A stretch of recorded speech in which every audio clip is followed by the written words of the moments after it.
शंकर भगवान कैलाश पर निवास करते हैं और कहते हैं समय बीता है, कार्तिकेय भगवान का प्रादुर्भाव होता है, जिन्होंने ताड़कासुर का वध किया, देवताओं का साम्राज्य वापस दिलाया है और जय जयकार हुई है। बोलिए कार्तिकेय भगवान की जय हो। भगवान कार्तिकेय की कथा आती है, इसके बाद में कथा आती है भगवान शंकर एक दिन कैलाश पर्वत वृक्ष के नीचे विराजमान हैं और कहते हैं उसी समय माँ जगदम्बा ने भगवान शिव का दर्शन किया।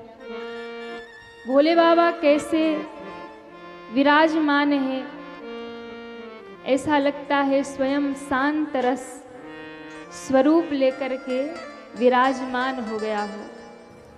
बाबा आज बड़े सहज, बड़े सरल, बड़े दयालु, बड़े कृपालु महादेव आज अपनी संपूर्ण करुणा के साथ में विराजमान हैं।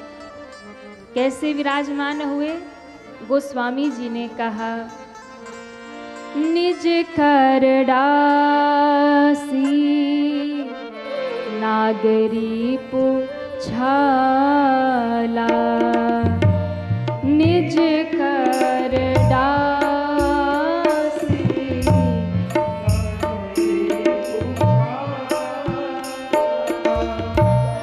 सहज ही बैठे शंभु कृपाला,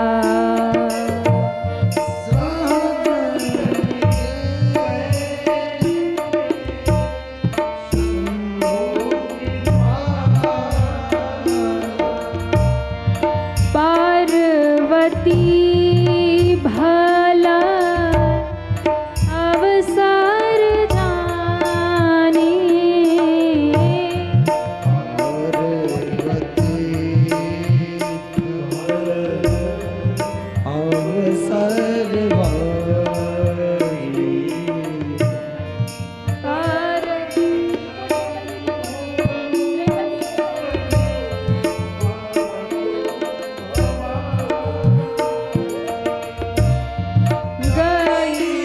शंभो बही नाते भवानी, जानी प्रियाया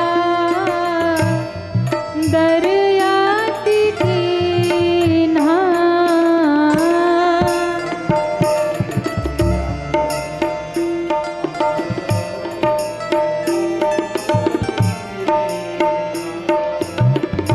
बाम भाग आसन कर दी,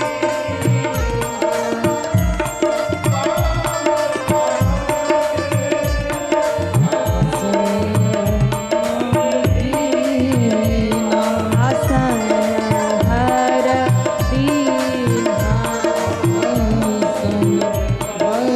दीन्हा,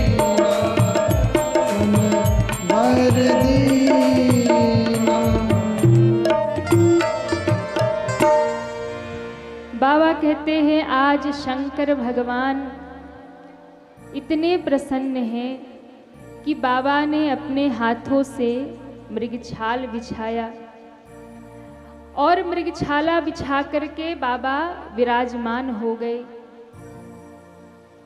शंकर भगवान की ये लीला दर्शाती है कि जीवन में सहजता होनी चाहिए, सरलता होनी चाहिए। जब आप जीवन में सरल होंगे, जब आप जीवन में सहज होंगे, तभी आपको जीवन में शांति मिलेगी। कई बार जब व्यक्ति बहुत बड़ा हो जाता है, बहुत धन मिल जाए, बहुत बड़ा पद मिल जाए, तो क्या व्यक्ति के जीवन की सहजता समाप्त हो जाती है, सरलता समाप्त हो जाती है। फिर वो जहाँ जाएगा ना, एक अपने पद का अभिमान लेकर के जाएगा, धन का अभिमान लेकर के जाएगा, भारी होकर के जाएगा। और जो अभिमान में आ गया, चाहे वो धन का हो, पद का हो, या अपनी सुंदरता का हो, या फिर किसी भी चीज़ का अभिमान जीवन में हो, तो वो अभिमान आपको चैन से जीने नहीं देगा, आपका सुख चैन खो जाएगा। इसलिए जीवन में सहज बनिए, सरल बनिए। वैसे कहना तो बहुत आसान है कि सरल बनिए, पर वास्तव में देखा जाए तो कठिन होना सरल है, पर सरल होना बहुत कठिन है। सरल नहीं हुआ जा सकता जल्दी से, जब तक राम जी की कृपा ना हो। जीवन में सहजता, सरलता भी राम जी की कृपा से ही मिलती है। बिना प्रभु की कृपा के जीवन में सरलता भी नहीं मिलती। सरल होना बहुत बड़ी बात है। और एक बात, बड़ा व्यक्ति ही सरल हो सकता है, यानी जिसके विचार बड़े हो, जिसका हृदय बड़ा हो, वही व्यक्ति सरल हो सकता है। जिसकी बुद्धि बहुत छोटी है, जिसकी बुद्धि बहुत संकीर्ण है, वो कभी सरल नहीं हो सकता, सहज नहीं हो सकता। इसलिए सबसे पहले सरल हो जाइए। आज हनुमान जी महाराज की घर घर में पूजा होती है। आज हनुमान जी की हर गली चौराहे पर पूजा होती है। क्यों होती है पता है? हनुमान जी में एक ही गुण था। वैसे तो गुण के निधान है। हनुमान जी के गुणों का वर्णन कौन कर सकता है? गोस्वामी जी ने कहा कि मैं भी नहीं कर सकता, लेकिन फिर भी मैं कहूँ कि होंगे सारे गुण, लेकिन हनुमान जी में सबसे बड़ा गुण क्या है? हनुमान जी जैसा बलवान कोई नहीं। हनुमान जी महावीर हैं, हनुमान जी बलवान हैं, वीर हैं। बुद्धिमताम वरिष्ठम ज्ञानी नाम अग्रगण्यम, ज्ञानियों के भी अग्रगण्य हैं। बुद्धि ज्ञान विज्ञान के खजाना है, बल के निधान है। इतना सब होने के बाद भी राम जी को अत्यंत प्रिय क्यों है? क्योंकि हनुमान जी बहुत सरल हैं। समझ में आ रही है बात? हनुमान जी सरल हैं। अगर व्यक्ति को थोड़ी बुद्धि आती है तो अभिमान में भरा रहता है, बल आ जाए तो अभिमान में भरा रहता है। हनुमान जी 11वें रुद्र हैं। बल अपार है, बुद्धि अपार है, ज्ञान अपार है। सब होने के बाद भी सब भूले रहते हनुमान जी। अभिमान श्री हनुमान जी को कभी छू नहीं सकता। और देखिए हम क्या करते ना, हम हनुमान जी के भक्त बनते हैं। पर मैं कहती हूँ ना, आप भक्त मत बनिए, आप दास बनिए। क्योंकि गोस्वामी जी ने मानस में हर जगह स्वयं को दास कहा है, और अपने आप को दास कहना बहुत बड़ी बात है। और वो भी तब कहना कि जब आपके पास सब कुछ है, बल है, बुद्धि है, ज्ञान है, सब कुछ रहने के बाद भी कोई अपने आप को दास कहे तो ये बहुत बड़ी बात है। गोस्वामी तुलसीदास जी महाराज कहते हैं, मैं दास तुलसी हूँ। भक्त नहीं बने कभी गोस्वामी जी। हम लोग क्या कहते हैं? अरे हम भक्त हैं हनुमान जी के, हम भक्त हैं राम जी के। भक्त मत बनिए, पहले दास बनिए। दास यानी भक्तों, जो भक्त है ना, जो दास है ना, उन दासों के भी दास बनिए। भगवान के दास मत बनिए। पहले जो भगवान के दास हैं उनके दास बनिए। जो भगवान के भक्त हैं पहले उनके दास बनिए। तो क्योंकि भक्त जो होता है ना, वो मांगता रहता है। भक्त को बड़ा अभिमान होता है, मैं भक्त हूँ, मैं तो इतना जप करता हूँ, मैं तो इतना तप करता हूँ, मैं तो इतनी कथा सुनता हूँ, मैं तो इतना दान करता हूँ, मैं तो इतनी भक्ति करता हूँ। अभिमान में रहता है, मांगता रहता है, मैंने इतनी भक्ति की है प्रभु, हमें ये चाहिए। लेकिन दास कभी मांगता नहीं, दास सिर्फ सेवा करता है। और हनुमान जी सिर्फ सेवा करते हैं राम जी के चरणों की। इसलिए हनुमान जी के अंदर दासोहम, दास का भाव है, मैं राम का दास हूँ। इसलिए हनुमान जी पर उन्हीं की कृपा होती है, या हनुमान जी तक वही पहुँचते हैं जिनके अंदर दास का भाव जाग जाता है। दास का भाव यानी अहंकार को छोड़ देना, अभिमान को छोड़ देना। जो अभिमान छोड़ करके दास बन जाता है, उसके ऊपर ही हनुमान जी की और सीताराम की कृपा बरस जाती है। इसलिए पहले दास बनिए, क्योंकि जब आप गुरु के चरणों में झुकेंगे ना, तभी अभिमान मिटेगा। बिना झुके अभिमान नहीं मिटेगा।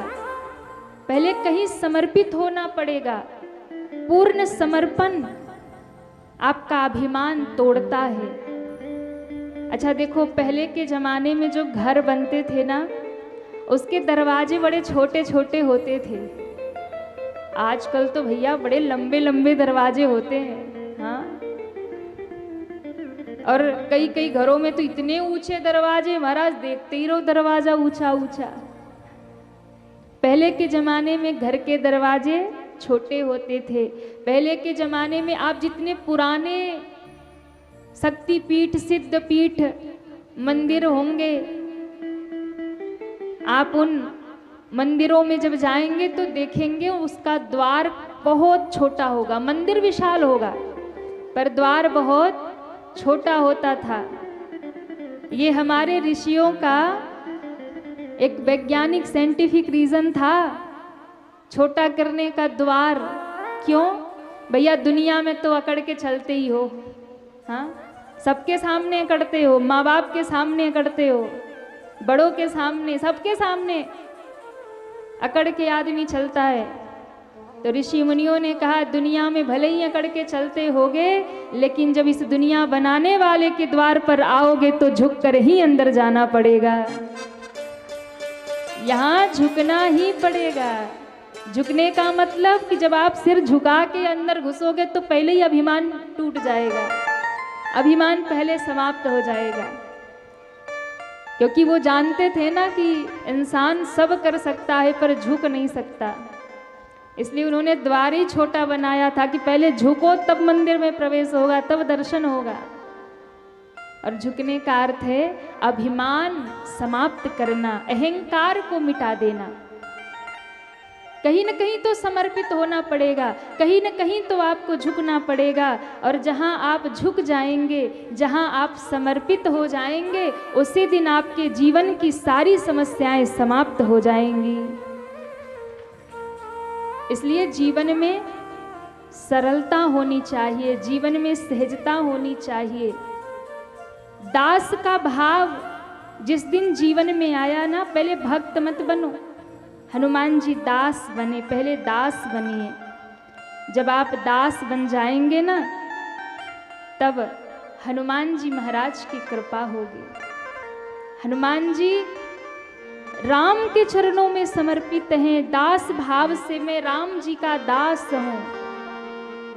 लंका में जब हनुमान जी को पूछा गया ना कि कौन है आप, तो कहा मैं राम का दूत हूं, मैं राम का दास हूं। कोई बड़ा आदमी कभी किसी के सामने नहीं कह सकता कि मैं उनका दास हूं, पर हनुमान जी धन्य हैं। तो भैया हनुमान जी की भक्ति दास की भक्ति है। इसलिए हनुमान जी के भक्त मत बनिए, पहले हनुमान जी के दास बनिए। और जिस दिन दास बनेंगे, दास की भावना जब मन में आएगी तो अभिमान भंग होगा, और जब अभिमान भंग होगा तब प्रभु की कृपा बरसेगी। मंदिर में जाइए तो झुक करके जाइए, गुरु के सामने जाइए तो झुक करके जाइए। कहीं ना कहीं तो समर्पित होना पड़ेगा, कहीं ना कहीं तो समर्पण करना पड़ेगा, कहीं ना कहीं तो आपको झुकना और टूटना पड़ेगा। और ध्यान रखना, दुनिया में मत टूटना, दुनिया में मत झुकना। झुकना भी हो तो किसी संत महात्मा गुरु अपने प्रभु के चरणों में झुकना, उनके चरणों में टूट जाना। क्योंकि यदि वहाँ झुक गए, वहाँ टूट गए तो वहीं से आपका पुनः निर्माण हो जाएगा। मंदिर में जाने के भी बड़े नियम होते हैं। अच्छा देखो, मंदिर आप लोग जाते कि नहीं जाते? कौन कौन मंदिर जाता है? जो हाथ नहीं उठा रहे वो नहीं जाते। इधर के लोग कम जाते होंगे। हाँ, इनको तो लगता होगा कि देखो हम बड़े बिजी हैं, मैया उसके तो तुम चली जाना मंदिर। आप लोग जाते कि नहीं जाते हैं? जाते हैं। नहीं, आप लोग भगत हैं। तो मंदिर जाने पर कुछ बातों का ध्यान रखना चाहिए। मंदिर जाने का भी नियम होना चाहिए। हम लोग मंदिर में जाकर के बहुत सारी गलतियां करते हैं। तो यदि आप मंदिर जाते हैं तो मंदिर जाने के लिए 6 बातों का ध्यान रखिए। मंदिर जब भी जाइए, अगर वो मंदिर घर के आसपास या थोड़ी दूर पर है तो आप प्रयास करिए कि मंदिर सदैव पैदल जाइए। मोटरसाइकिल से, कार से मत जाइए, वाहन से मत जाइए। अगर ज़्यादा दूर है तब तो साधन की आवश्यकता है, लेकिन अगर थोड़े ही दूर की है तो पैदल जाइए। पहला नियम। दूसरा नियम, मंदिर जब भी जाइए तो नंगे पांव जाइए। चप्पल जूते पहन करके मत जाइए। मंदिर जब भी जाइए तो नंगे पांव जाइए, चप्पल जूते उतार करके जाइए। क्योंकि जब आप चप्पल जूते उतार कर नंगे पांव मंदिर जाते हैं ना, तो आपके हृदय में प्रभु के प्रति श्रद्धा और भक्ति का प्रादुर्भाव हो जाता है। तीसरी बात, मंदिर कभी खाली हाथ मत जाइए। जब भी मंदिर में आप जाइए, आपके हाथ में पुष्प होना चाहिए, पत्र होना चाहिए, थोड़ा बहुत प्रसाद होना चाहिए, और जितनी भी स्वेच्छा हो, सामर्थ्य हो, थोड़ी दक्षिणा भी होनी चाहिए। क्योंकि वो जगत के मालिक हैं ना, वो देखते हैं कि मेरा भक्त मेरे द्वार पर कैसे आ रहा है। मैंने इतना इसे दिया है पर मेरे द्वार खाली हाथ आ रहा है। इसलिए भगवान के दरवाजे जब भी जाइए, हाथ में एक ही पुष्प हो, एक ही पत्र हो, थोड़ा सा ही प्रसाद हो, थोड़ी सी ही दक्षिणा हो, पर जरूर हाथ में कुछ न कुछ लेकर जाइए। और एक बात, मंदिर में जब आप प्रवेश करते हैं तो सामने सबसे पहले घंटा लटका होता है। मंदिर में प्रवेश करते ही सबसे पहले घंटी बजा दो, ध्वनि कर दो, ताकि भगवान की दृष्टि अगर कहीं और हो तो सीधा आपके ऊपर पड़ जाए कि भगत आ गया है। हाँ? जाते ही पहले घंटी बजाओ और तब प्रभु के दर्शन करो। और दूसरी बात, ज़्यादातर लोग गलती करते हैं कि जब दर्शन करके बाहर निकलेंगे फिर जोर से घंटा बजा देंगे। ये अपराध हो गया। बाहर निकलते समय कभी घंटी बजाना नहीं चाहिए। मंदिर में जाते टाइम घंटा बजा लो पर आते टाइम नहीं, ये अपराध हो गया। क्योंकि अब आप भगवान से विदा ले लिए, अब घंटी मत बजाओ, भगवान को डिस्टर्ब मत करो, और भगत है उनके पास। इसलिए मंदिर में प्रवेश करते वक्त घंटा बजाना चाहिए।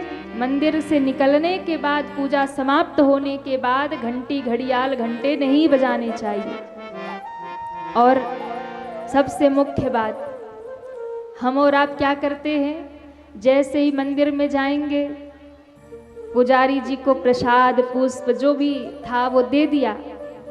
देने के बाद भगवान के सामने खड़े होंगे हाथ जोड़ के, और जोर से आंख बंद करके अपनी मनोकामना, प्रार्थना, स्तुति जो मन में आएगा, हे भगवान नौकरी लगवा दो, पैसा दे दो, घर दे दो, दुकान दे दो, मकान दे दो, नाती पोते दे दो, बहू दे दो, कुछ नहीं तो पड़ोसी से झगड़ा चल रहा उसे ही सल्टा दो। जल्दी जल्दी मनौती मांगी और बाहर हो गए। भगवान बैठे बैठे मुस्कुराते, एक बार आँख खोल के हमें देख तो ले, हाँ एक बार हमसे बात तो कर ले, मिल तो ले हमसे। मंदिर में जा करके आंख बंद नहीं करना। अगर आंख बंद करके ध्यान नहीं करना तो घर ही बैठे रहो। फिर मंदिर में जाइए तो सामने जो भी भगवान का विग्रह है उन्हें निहारिए। उन्हें देखिए, चरण से लेकर के सिर तक भगवान को निहारिए और सबसे पहले भगवान के चरण कमलों का दर्शन करिए।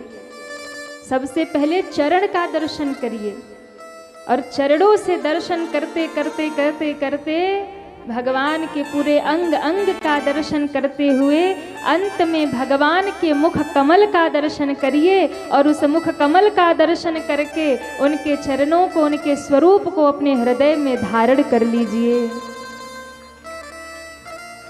तो मंदिर में जाकर के आंख नहीं बंद करना, ये तो दर्शन के बाद की पद्धति है कि दर्शन करके बाहर निकलो तब आंख बंद करो करके याद करो कि भगवान कैसे लग रहे थे। वहां जाओ तो आंख खोल करके भगवान को निहारो और भगवान के चरणों को अपने हृदय में धारण करके आओ। ये नियम होता है मंदिर में जाने का और दर्शन करने का। और परिक्रमा मंदिर में जरूर लगानी चाहिए। परिक्रमा मंदिर की जरूर लगाएं। परिक्रमा लगाकर प्रणाम करके फिर घर को वापस जाएं। भगवान के सामने जाना चाहिए, भगवान के सामने झुकना चाहिए। तो मैं आपको निवेदन कर रही थी कि जीवन में सहजता और सरलता बहुत जरूरी है। सरल बनिए, सहज बनिए। अगर जीवन में सरलता नहीं है तो फिर आपका जीवन अस्त व्यस्त हो जाएगा। शंकर भगवान महादेव हैं। शंकर भगवान का यदि तीसरा नेत्र खुल जाए तो सृष्टि में प्रलय हो जाए। लेकिन महादेव की सहजता देखो। बड़े होने का अर्थ ये नहीं है कि आपको देख करके लोग दूर भागे कि भैया ये तो बहुत बड़े आदमी, इनसे बात ही नहीं कर पाएंगे। बड़ा हुआ तो क्या हुआ, जैसे पेड़ खजूर। खजूर का पेड़ देखा है? अब झारखंड वाले नहीं देखेंगे तो कौन देखेगा? बताओ, झारखंड में देखो जहाँ वही खजूर बड़े बड़े वृक्ष रहते हैं। अभी हम कुछ समय से तो लगातार झारखंड में ही कथा कर रहे। तो एक दिन हम छत पे यहाँ टहल रहे थे तो हम अपने टीम के बच्चों से कह रहे थे, कह दे। अब ये लोग हंस रहे हैं कि दीदी अब यहाँ भी बता रही हैं। हमने कहा देखो बहुत लंबे टाइम से हम लोग झारखंड में हैं, अब ये खजूर का पेड़ देख देख के मन भर गया है। अब काशी की याद आ रही है, अब बनारस की याद आ रही है। अब हम तो भागलपुर भी थे, फिर वहीं से डायरेक्ट यहाँ आ गए और उसके पहले भी झारखंड में ही कथाएं लगातार। तो महाराज खजूर के पेड़, अभी हम बोकारो में गए थे ना, वहाँ खजूर के बगीचे में घूमने गए, बड़ा आनंद हुआ एक दिन। तो खजूर का पेड़ बहुत बड़ा होता है, उसके नीचे आपको छाया भी नहीं मिल सकती और फल तो इतने ऊपर होते कि पूछो नहीं। बड़ा हुआ तो क्या हुआ, जैसे पेड़ खजूर, पंछी को छाया नहीं, फल लागे अति दूर। ऐसे ही है ना। तो कोई काम का नहीं है, फल भी इतने ऊंचे और छाया भी नहीं है। तो जीवन में बड़ा बनना है तो कैसा, खजूर जैसा मत बनना कि ना तो छाया मिले ना फल मिले। बड़ा होने का मतलब ये नहीं है कि आपके सामने जब कोई छोटा आए तो असहज महसूस करे। बड़े होने का बड़प्पन तब है कि जब कोई छोटा व्यक्ति भी आपसे मिले तो उसे लगे कि ये तो हमारे जैसे ही हैं। हाँ, इतनी सरलता और इतनी सहजता जीवन में होना चाहिए कि आप बड़े हैं तो आपको देख करके किसी को ये ना लगे कि ये तो बड़े हैं, आपको देख करके सबको लगे ये तो हमारे जैसे ही हैं। उसे अपना छोटापन महसूस ना होने पाए। बड़ा वास्तव में कौन है, जिसके पास बैठ करके किसी छोटे व्यक्ति को अपना छोटापन महसूस ना होने पाए, वही तो सबसे बड़ा आदमी है। शंकर भगवान बड़े सहज हैं, सहजता हो तो महादेव जैसी। सहज ही बैठे शंभो कृपाला। भोले बाबा बड़ी सहजता में बैठे थे। मैया पार्वती ने देखा, मैया पार्वती ने कहा, आज मेरे बाबा बड़े शांत लग रहे, आज बाबा बहुत सहज भाव में बैठे हैं, आज बाबा से अपने मन की बात पूछ लेनी चाहिए। मैया पार्वती पास आती हैं, बाबा ने आसन देकर के विराजमान किया। आसन देकर के बाबा ने माँ को विराजमान किया है और फिर कहा, देवी क्या तुम कुछ पूछना चाहती हो, कुछ कहना चाहती हो? मैया पार्वती ने हाथ जोड़ा और कहा, बाबा मेरे मन में एक प्रश्न है। कौन सा प्रश्न? जब मैं सती रूप में थी ना, तो आप हमको लेकर कथा सुनने गए थे। रास्ते में दो राजकुमार का दर्शन कराया था, एक सावरे सरकार थे, एक गोरे सरकार थे। एक रो रहे थे पत्नी के लिए, आपने कहा था ये परमात्मा है। मुझे यही बात समझ में नहीं आई कि यदि वो परमात्मा है तो जो निर्गुण निराकार है वो साकार कैसे हो गया? अगर वो साकार हो गया तो उन्हें धरती पे क्यों आना पड़ा? धरती पर भी आए तो वन क्यों जाना पड़ा? वन गए तो पत्नी का हरण क्यों हुआ?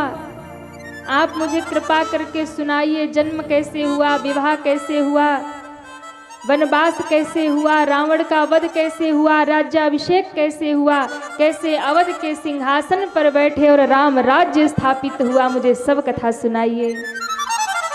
मैया ने हाथ जोड़ा और बाबा से प्रश्न करना शुरू किया। पूछे मैया शैल कुमारी, कथा कहिए भोले भंडारी जी। मैया पार्वती बाबा से कथा पूछ रही है, तो भोले बाबा के मुख से कथा सुनना है आप लोग को? कहिए, सुनना है?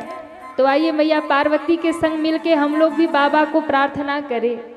पूछे मैया शैल कुमारी, कथा कहिए भोले भंडारी जी।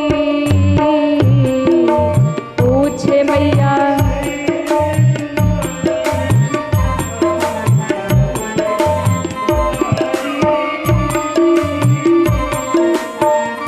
मैया शैल कुमारी, कथा कहिए भोले भंडारी जी।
ब्याहे कैसे ब्याहे, कैसे ब्याहे जनक दुलारी, कथा कहे भोले भंडारी जी। कैसे ब्याहे जनक दुलारी,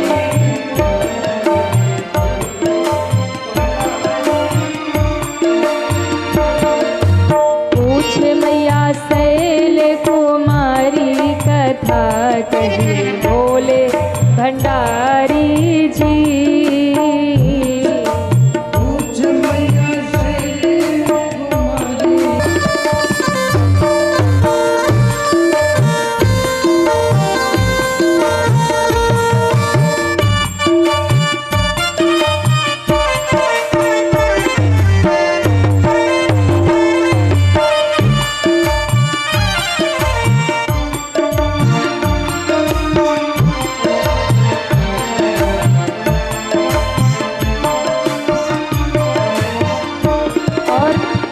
कैसे जनक दुलारी को ब्याह लिया, विवाह कैसे कर लिया, ये सब तो ठीक था, लेकिन ऐसा कौन सा दोष सरकार में था, राम जी में था, ऐसी कौन सी कमी थी जिसके कारण घर बार छोड़ना पड़ा, वन में जाना पड़ा।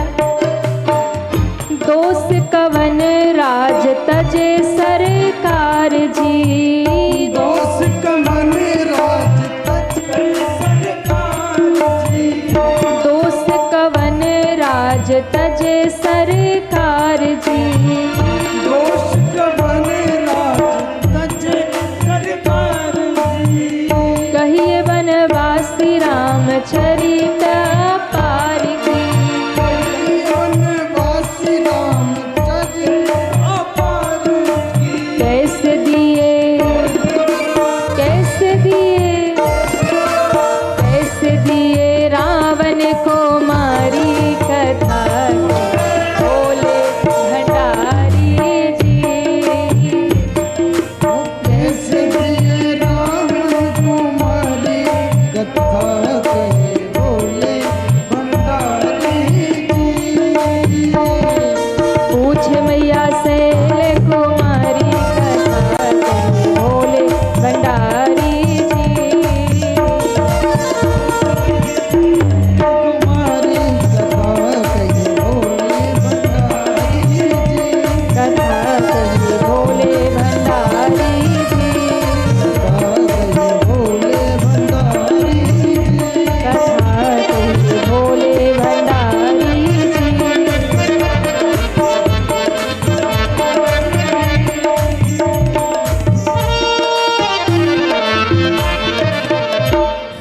बोलिए शंकर भगवान की जय हो। ब्रह्म बने अवध बिहारी, कथा कही भोले भंडारी। माँ ने हाथ जोड़ के कहा, बाबा मुझे कथा सुनाइए, वही कथा जो कथा आपने हृदय में अपने रच कर के रखा है, वही कथा जो कुंभज ऋषि ने सुनाया था, मुझे भी सुनाइए। शंकर भगवान ने सुना तो शंकर भगवान जैसे ही राम जी की बात आई, माँ के प्रश्न को सुना। 14 प्रश्न माँ ने किया यहाँ पे।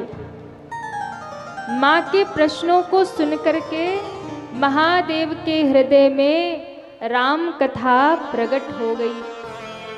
महादेव के हृदय में राम जी का पूरा चरित्र प्रकट हो गया। कहते हैं जब राम जी की याद आई, हृदय में राम जी का चरित्र आया, तब मेरे महादेव की समाधि लग गई। बाबा ध्यान में चले गए और आनंद में भर गए। मगन ध्यान रसदंड जुग, पुनि मन बाहिर कीन्ह, रघुपति चरित महेश तब, हर्षित बरन लीन्ह। जैसे ही बाबा ध्यान में गए, हृदय में आनंद छा गया। पूरी राम कथा हृदय में बाबा के प्रकट हो गई। राम जी का चरित्र, राम जी की याद आ गई। पर भोले बाबा ने सोचा कि मुझे तो पार्वती को भी सुनाना है। अगर मैं ध्यान में रहा तो मुझे तो आनंद मिलेगा राम कथा का, मैं तो मन ही मन आनंद में रहूंगा, पर सामने बैठी बिचारी पार्वती को कुछ भी आनंद नहीं मिलेगा।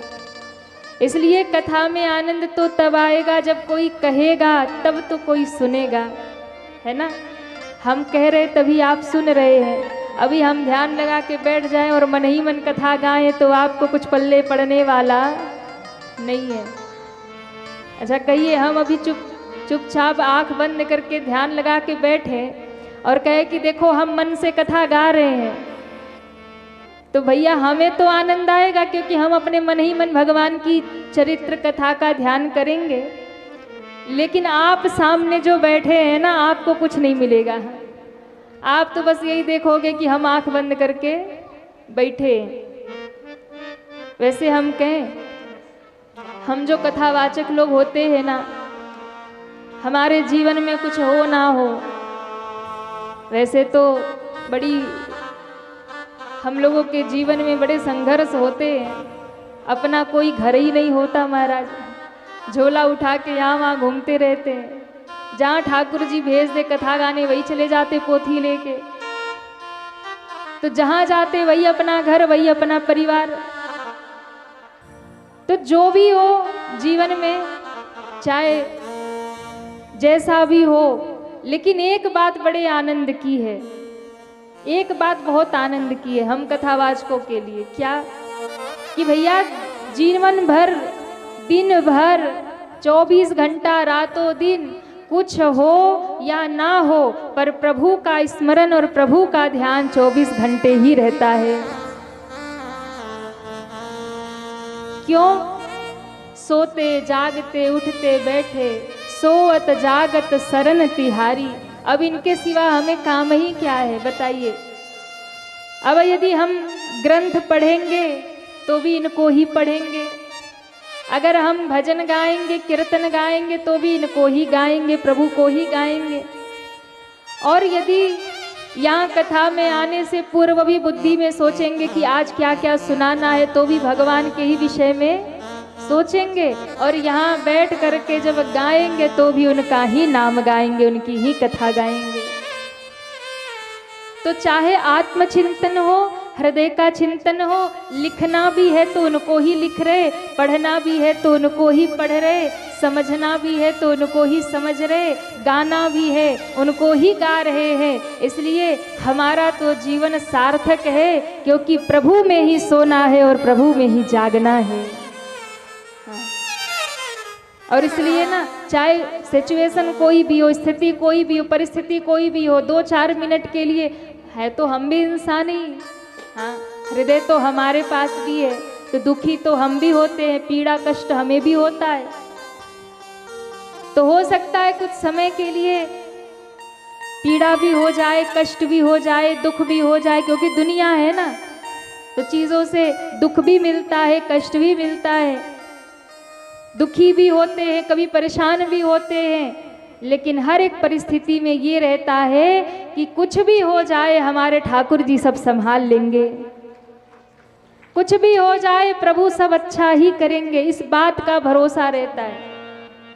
कुछ समय के लिए भले संसार की वजह से मन भटक जाए, मन दुखी हो जाए, हृदय को कष्ट हो, पीड़ा हो, विचलित हो, कुछ भी हो, लौट कर अंत में तो वही आते हैं महाराज। प्रभु थामे रहते हैं, छोड़ते नहीं हैं। और हम यही कहते हैं कि प्रभु ये संसार सागर बहुत गहरा है, भटकाने वाली चीज़ें भी बहुत आएंगी, आपसे दूर करने वाली चीज़ें भी बहुत आएंगी। और हमें यदि प्रसाद में आपने जीवन में कथा दिया है ना, तो बस एक काम करिएगा कि ये जो आपने दिया है ये कभी छूटने ना पाए, बस अपने चरणों से लगा करके ही रखिएगा। अब हम चाहे कहीं जाएं, पर हमारी जीवन की जो बागडोर, जो डोरी है ना, वो हनुमान जी के हाथ में रहती है, तो वो हमें कहीं दूर जाने नहीं देते हैं, वो ज़्यादा भटकने नहीं देते। कुछ समय भटकते तो वो कहते आ जा, फिर तो आना यही पड़ेगा, फिर खींच लेते हैं हमें। और अच्छा भी है। आप भी यदि अपने जीवन में चाहते हैं कि आप भी शांति पूर्वक, आनंद पूर्वक हर परिस्थिति में प्रसन्न रहे, आपके ऊपर ये संसार की चीजें प्रभाव ना डाले, क्योंकि दुनिया है ना, ये प्रभाव डालती है, माया प्रभाव डालती है, खींचने का प्रयास करती है, बाधाएं भी आएंगी भक्ति के मार्ग में। लेकिन यदि आपने विश्वास पूर्वक प्रभु के चरणों को पकड़ लिया ना, तो विश्वास रखिएगा कुछ भी हो जाए प्रभु आपको कभी भटकने नहीं देंगे। लेकिन सच्चा विश्वास होना चाहिए, सच्चा विश्वास होना चाहिए, और वो तभी होगा जब पवित्र हृदय से आप भगवान के हो जाओगे। भगवान बाहरी नहीं देखते चीजों को, कौन कितना सुंदर है, कौन कितना धनवान है, कौन कितना बलवान है, कौन महंगा कपड़ा पहना है, कौन सस्ता कपड़ा पहना, ये भगवान नहीं देखते। हृदय की पवित्रता, आपके हृदय की पावनता मेरे प्रभु देखते हैं। आपका हृदय कितना पवित्र है, आपका हृदय कितना पावन है। अगर हृदय में पवित्रता है तो आप कभी बेचैन नहीं होंगे, प्रभु की कृपा आप पर बनी ही रहेगी। और हृदय पवित्र नहीं है ना, कितनी भी भक्ति कर लो, मंदिर जाओ, कथा सुनो, सत्संग करो, नाम जप करो, कुछ भी कर लो, अगर हृदय पवित्र नहीं है तो प्रभु की कृपा बरसने वाली नहीं है। और इस कलयुग में सबसे कठिन काम यही है, हृदय की पवित्रता। क्यों? हर कदम पर ऐसी चीजें मिलेंगी जो आपके हृदय को विचलित करेंगी, और आपका मन भटकेगा, आपकी आत्मा भटकेगी, फिर आप ही भटकते रहोगे जिंदगी भर।